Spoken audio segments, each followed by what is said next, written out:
आजची घटना आहे हैदराबादमधील एक परिसर आहे फिल्मनगर. फिल्मनगरमध्ये एक फ्लॅट आहे. तिथं पती पत्नी राहत होते. त्यांना मुलं नव्हती. कॉर्पोरेट हॉस्पिटलमध्ये डायटेशियनच्या रूपात त्याच्यातील बायको काम करत होती आणि तो जो नवरा आहे तो गुरांचा व्यापार करायचा. गुरांच्या व्यापारावरती व्हिडिओ बनवायचा. ही जी घटना आहे ती 29 नोव्हेंबर 2023ची आहे. ही महिला आहे, तिचं नाव सय्यदा मेराज फातिमा, वय 40. एक दिवस सय्यदा अचानक घरातून गायब होते. सय्यदाच्या घरातील लोक तिला संपर्क करण्याचा प्रयत्न करतात, फोन करतात, पण तिचा फोन सतत स्विच ऑफ लागत होता. फोन काही लागत नाही. मग ते खूप टेन्शनमध्ये येतात. मग तिच्या माहेरचे लोक तिच्या नवऱ्याला फोन करायचा प्रयत्न करतात, ज्याचं नाव आहे सय्यद अहमद कादरी, वय 45. आणि दुर्दैवाने सय्यद कादरीचा देखील मोबाईल बंद लागत होता. मग ते पोलिसांकडे जातात की आमची मुलगी बेपत्ता झाली आहे, गायब झाली आहे.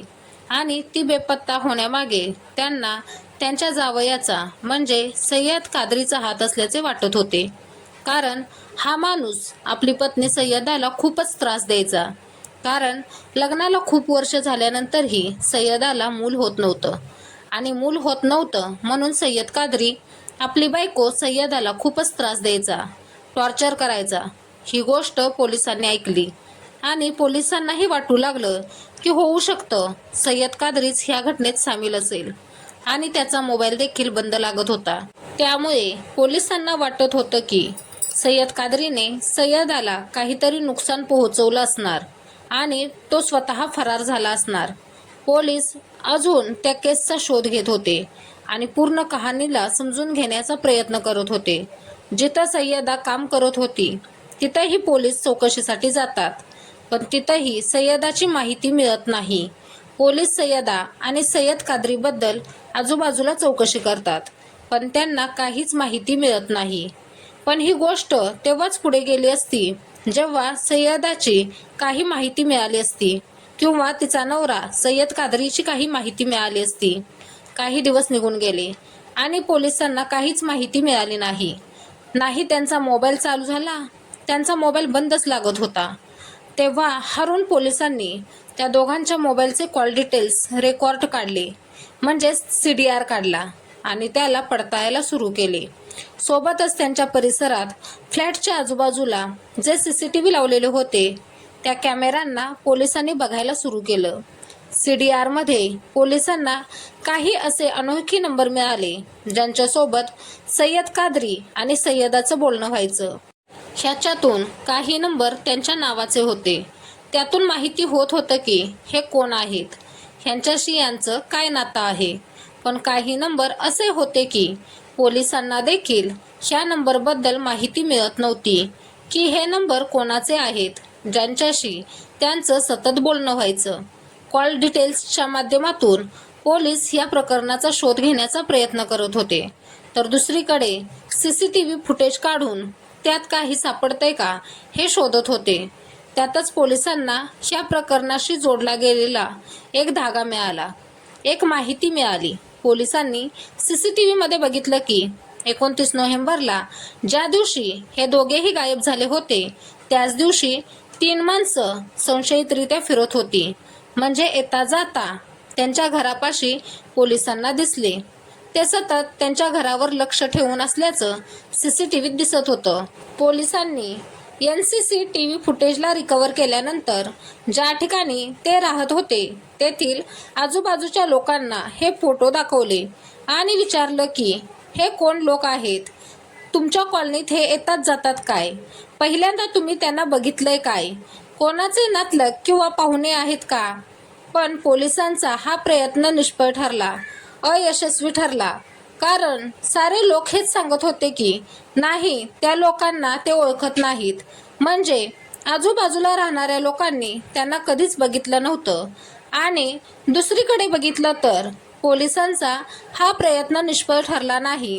कारण ह्या 3 लोकांची सय्यदासोबत पती सय्यदचं बेपत्ता होणं, दोघेही गायब होण्यामागे कोणती ना कोणती भूमिका किंवा कोणता ना कोणता रोल असू शकत होता. तर आता पोलिसांनी सगळा फोकस ह्या 3 लोकांची ओळख पटवण्यावर लावला. पोलिसांनी आजूबाजूच्या पोलीस स्टेशनमध्ये त्यांचे फोटो पाठवून दिले, जे 3 संशयी होते. पोलिसांनी जेव्हा त्या 3 संशयितांचा शोध घेण्यास सुरुवात केली, त्या तिघांची माहिती गोळा करण्यास सुरुवात केली, तेव्हा त्या तिघांपैकी एकाचा तपास लागला. ज्याची पोलिसांनी ओळख पटवली त्याचं नाव होतं मोहम्मद सुलेमान. मोहम्मद सुलेमान पहिलंही छोट्या मोठ्या अपराधी घटनांत सहभागी होत होता आणि हळूहळू ही कहाणी शोध घेण्याच्या शेवटच्या टप्प्यात पोहोचायला लागली होती. कारण एकतर संशयी लोकांचं दिसणं आणि त्याची ओळख पटवणं. ज्याची ओळख पटली गेली त्याचं अपराधी घटनांत पहिल्यापासून सामील होणं हे सर्व पोलिसांना पूर्व सूचना देत होतं की कदाचित ह्या पती पत्नीच्या बेपत्ता होण्यामागे त्याचाच हात असू शकतो. जेव्हा पोलिसांना मोहम्मद सुलेमानबद्दल माहिती पडलं तेव्हा पोलिसांनी त्याला अटक केली. सुरुवातीला विचारपूस केल्यानंतर त्यानं त्याला याबद्दल काहीही माहिती नसल्याचं सांगितलं. मग मात्र पोलिसांनी त्याला CCTV फुटेज दाखवलं आणि त्याला विचारलं की या फुटेजमधील एक व्यक्ती तूच आहेस का? तू त्यांच्या घराच्या अवतीभोवती का फिरत होतास? लपविण्याचा प्रयत्न करूनही पोलिसांना सर्व माहिती आहे हे त्याला कळून चुकलं. आता लपून काहीही फायदा नाही हे त्याला समजलं होतं. त्याने जी घटना सांगितली होती ती घटना हृदय पिळवटून टाकणारी होती. त्यानं सांगितलं की त्यानं आपल्या 2 मित्रांसोबत असगर शेख हा मुख्य आरोपी आणि त्याचा सहकारी मोहम्मद हुसेन सोबत मिळून फक्त सय्यद कादरीचाच नाही तर त्याची पत्नी सय्यदा फातिमाचीही हत्या केली होती. ही तीच लोक होती जी सय्यद कादरी आणि सय्यदा फातिमाच्या घराच्या अवतीभोवती फिरत होती. ह्या लोकांनी 29 नोव्हेंबरला त्या दोघांचीही हत्या केली होती. त्यानंतर पोलीस टीम मोहम्मद हुसेन आणि असगर शेखला अटक करायला रवाना झाली होती. मोहम्मद सुलेमानला विचारल्यानंतर माहिती पडलं की मोहम्मद हुसेन आणि असगर शेख मुंबईत आहेत. SHOM रामकृष्णनी आपली एक टीम मुंबईला रवाना केली. मुंबईतून ह्या दोघांना पोलिसांनी अटक केली. मग 3 आरोपी पोलिसांच्या निगराणीखाली आले. पोलिसांनी त्यांना अटक केली. पोलिसांनी त्यांची सक्तीने विचारपूस केली. क्रॉस इंटिग्रेशन पण झालं, म्हणजे कोणीही खोटं बोलू शकणार नाही आणि खोटं बोललंच तर तो लगेच सापडेल. मुंबईत राहणाऱ्या असगर शेखचं लग्न हैदराबादमधील एका महिलेशी झालं होतं आणि 10 वर्षांपूर्वी ते शहरात आले होते. हैदराबादमध्ये राहत असतानाच असगर यूट्यूबवर व्हिडिओ बघत होता. तेव्हाच त्याने सय्यद कादरीला यूट्यूबवर बघितलं होतं, जो गुरांचा व्यापार करायचा आणि त्याच्या व्यवसायावर तो यूट्यूबवर व्हिडिओ टाकायचा. असगर शेखला त्याचे व्हिडिओ छान वाटले आणि त्याने सय्यद कादरीला भेटण्याचा प्लॅन केला. तसं बघितलं तर असगर शेख मुंबईत राहायचा, पण त्याच्या बायकोचं माहेर हैदराबादमध्ये असल्याकारणाने त्याचं हैदराबादला येणं जाणं होतं. त्याने सय्यद कादरीची भेट घेतली. सय्यद कादरीला भेटल्यानंतर त्याचा व्यवसाय बघून त्याच्यात असगर शेखला आवड निर्माण होऊ लागली. असगर शेखने त्याच्या गुरांच्या व्यवसायात पैसे लावण्याचे ठरवले. सय्यद कादरीने सांगितलं, ठीक आहे, 20 लाख रुपये गुंतव, 4 वर्षात चांगला नफा होईल. आता असगरने 20 लाख रुपये कादरीला दिले. पण कादरीने पैसे घेतल्यावर असगर शेखला नफ्याचा नाही काही त्याचा हिसाब किताब दिला आणि नाही त्याबद्दल त्याला काही सांगितलं. नाही त्या मुद्दलच्या बाबत त्याला काही फायदा दिला आणि नाही त्याला त्याची मुद्दल परत केली. कादरी यांनी घेतलेले पैसे परत करण्यास नकार दिल्याचा दावा असगरने केला. उलट जेव्हा जेव्हा असगर शेख त्याचे पैसे कादरीला परत मागायचा तेव्हा कादरी खोटं बोलायचा आणि त्याला टाळायचा. कादरीच्या या वागण्याने असगर शेखला हे कळून चुकलं होतं की त्याचे 20 लाख रुपये आता बुडालेले आहेत. त्यामुळे नाराज होऊन असगर शेखने आपला एक मित्र मोहम्मद हुसेन याला सोबत घेऊन त्याला सांगितलं की कादरीकडून पैसे परत घ्यायचे आहेत.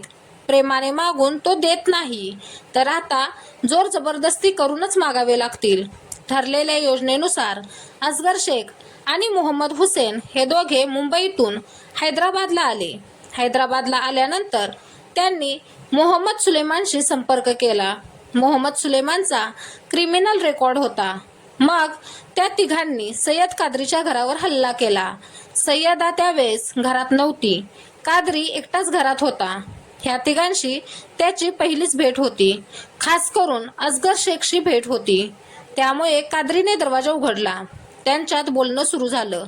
तिघांनी पहिलं त्याला सांगितलं की भाई, घेतलेले पैसे तेवढे परत दे. त्याचा तू नफा देखील दिलेला नाहीस. पण कादरी पैसे द्यायला नकार देत होता, टाळाटाळ करत होता. कादरीचं हे वागणं बघून मोहम्मद सुलेमान, असगर शेख आणि मोहम्मद हुसेन यांना राग येतो.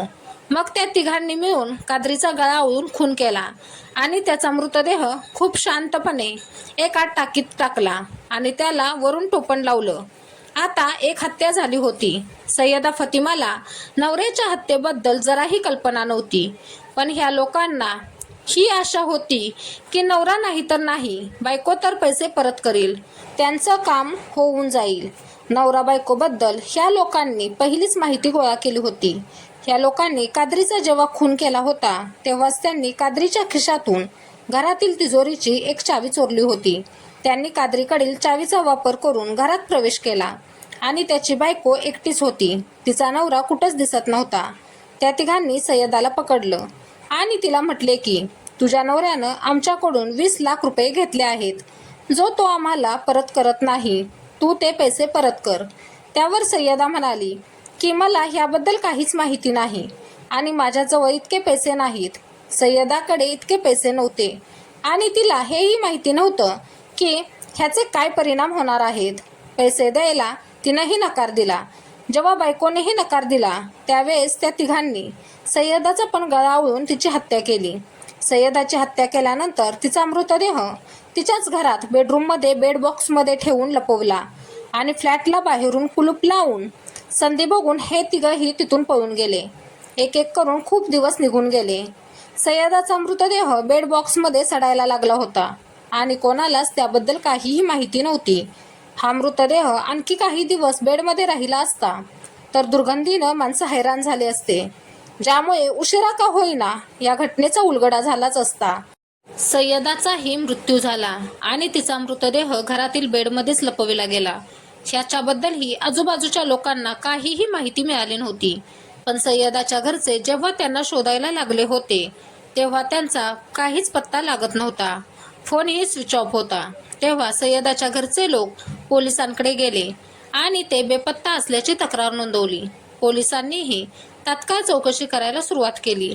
मोबाईल फोन कॉल रेकॉर्ड आणि CCTV फुटेजच्या आधारे 3 संशयितांची ओळख पटली, ज्यातील एक मोहम्मद सुलेमानला अटक केली गेली.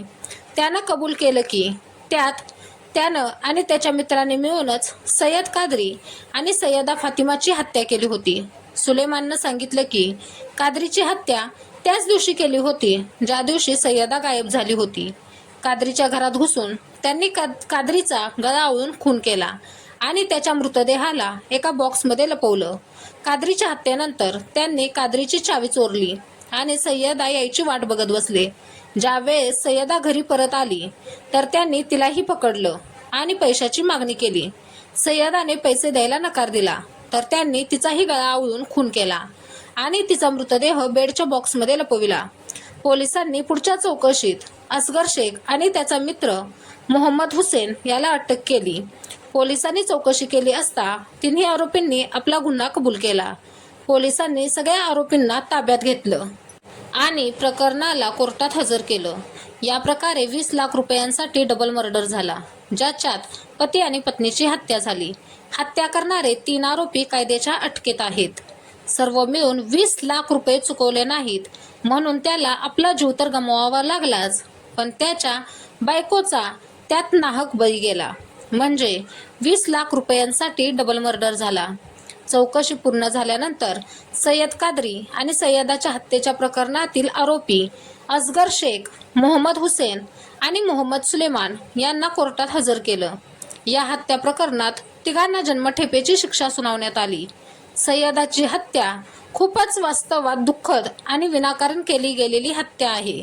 कादरीची धोकादारी आणि पैशाची मागणी आजच्या स्थितीने हे प्रकरण इतकं गंभीर झालं की त्यात सय्यदाचा विनाकारण बळी गेला. ह्याच्यातून हेच सिद्ध होतं की चुकीचे निर्णय आणि अपमान खूपच किती गंभीर समस्या बनू शकतात. सय्यदा त्यांची शिकार झाली. असगर शेख आणि त्यांच्या मित्रांचा राग एका छोट्या आर्थिक समस्येला इतकं मोठं वळण देऊन गेला की त्याचं रूपांतर हत्येत झालं. पैशामुळे झालेली ही घटना हेच शिकवते की आर्थिक भांडणाला बरोबर मार्गाने सोडवता यायला पाहिजे. अपराध्यांनी सय्यदाची काहीही चूक नसताना तिची हत्या केली. ही घटना सांगताना कोणालाही दुखावण्याचा किंवा त्रास देण्याचा हेतू नाही. तुम्हाला सतर्क करणं आणि जागरूक करणं हाच यामागचा उद्देश आहे.